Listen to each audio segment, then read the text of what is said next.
very unexpected na Chicken Joy experience sa isang mall dito sa Baguio na pagkatapos nun sabi ko talaga sa sarili ko, hindi na siguro uulitin.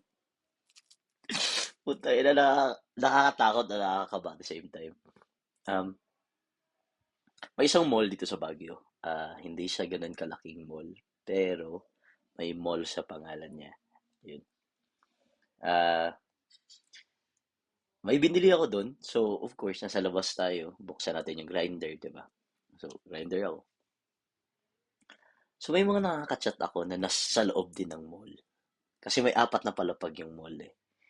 So, sabi ng ka-chat ko, mag-check-in daw. Ganun. So, sabi ko, gusto ko ng thrill. Ganun. May alam ka ba na CR dito na may cubicle na wala masyadong tao? Kasi yung mall na yun, since hindi nga siya same ng um, pinakamalaking mall dito sa Baguio, so hindi siya ganun kadaming tao. Ganun. So sabi niya, meron, akyat ka sa fourth floor, ganyan, ganyan. So sabi ko, oh, sige, mauna ka, and then susunod ako. Sabi ko, hintayin mo ako sa labas ng CR. Kasi, ang kinakatakot ko naman, paano pag poser, di ba? Gusto ko makita muna siya, sabay kami papasok. Ganun. And nakita kami sa entrance ng lokal. So, pogi talaga, like, ah, yung moreno, pero makinis, ganun. Tapos, ang ganda ng tanga sa ilong, ganun. So, pogi talaga, parang ganun. So, I suppose, alam na alam niya yung kalakaran at siguro ilang beses na siya nakapagdala doon ng kagrinder niya siguro. Or ano. So, pumasok kami. Pagpasok namin, may naglilinis. Lalaki. Matangkad. Ah, naka-face mask do. So, putang ina, hindi kami makagalaw kasi ang plano sana, mauna siya sa cubicle. Tapos susunod ako. So, putang ina, andun lang siya sa loob. Itong tagalinis na to. So, pumasok siya sa cubicle, hindi nagpapahalata. Siguro parang read between the lines. So, pag alis niyan, pasok ka. Parang ganun. So, andun lang ako sa salamin, naghuhugas ako ng kamay, ganun. Tapos, umiihi kahit naihi na ako. Tapos, naghugas akong kamay, tapos, takay na ayaw pa din umalis. So, umihi ako ulit as if umiihi kahit wala namang lumalabas na ihi. Ang urinals dun, 1, 2, 3, 4, tapos 5, 6, 7, 8, ganun.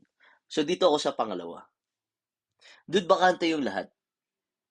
Tapos, biglang, tumabi sa akin yung tagalinis ng CR.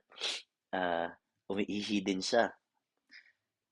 Kasi ako wala mong lumalabas na ihi. So, talagang matagal. Nakatayo lang ako dun kasi ay, nahintay ko nga siyang lumabas. Eh, siya din, ang tagal niya. Tapos, nakikita ko na nagkaka tumitingin siya sa akin at tinitignan ko din siya kasi maganda ang kapal ng kilay. Ganun. So, nakatayo lang kami dun. Nakatayo lang kami dun. So, parang nakakutob na ako na siguro, alam mo yun. So, tinignan ko siya. Tinignan ko siya sa mata, like intentionally, tinignan ko siya. Eh, tumingin din. Tumingin din siya. Tapos, edi gumanon ako. Alam mo naman yung mga sanyasan natin. Gumanon ako. Pag ganun ko, dumungaw siya dun sa cubicle ko. So, nakita niya yung ano ko. Kaso hindi ko matigas. Yung chicken joy. Edi dumungaw dun ako sa kanya. Eh, Diyos ko, ang matigas talaga. So, ang ginawa ko, hinawakan ko. Sabi ko, pwede ba? Sabi ko, pwede ba? Sabi ko, hinawakan ko, no. Though medyo malagkit, pero okay lang. Pwede naman hugasan. Hindi ko naman kakainin. So, edi ginan ko, edi naging crispy na din yung chicken joy ko, no? Putang ina. Sabi ko, pasok tayo. Kasi andun yung isa. Okay lang ba sa'yo? Tatlo tayo. Sabi ko.